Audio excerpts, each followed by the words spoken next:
مگر جھوٹ کے آگے اپنا سر نہ جھکایا۔ اے آج کے نوجوانوں، کیا ہم بھی اتنے سچے بن سکتے ہیں؟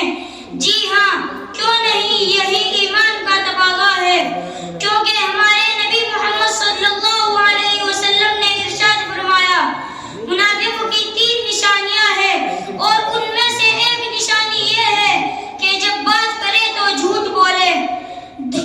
دوستوں، جھوٹ سے دولت آ سکتی ہے لیکن سکون نہیں، جھوٹ سے دوستی بن سکتی ہے مگر دیر پا نہیں۔ سچ بظاہر سخت ہوتا ہے مگر اندر سے میٹھا ہوتا ہے۔ آخری بات دھیان سے سنو، سچ وہ آئینہ ہے جو انسان کو خود اپنے رب سے دور کرتا ہے، جو انسان کو خود اپنے رب سے دور کرتا ہے۔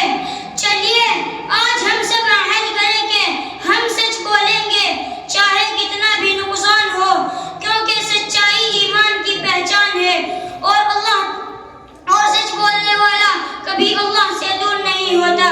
وما علینا الا البلاغ۔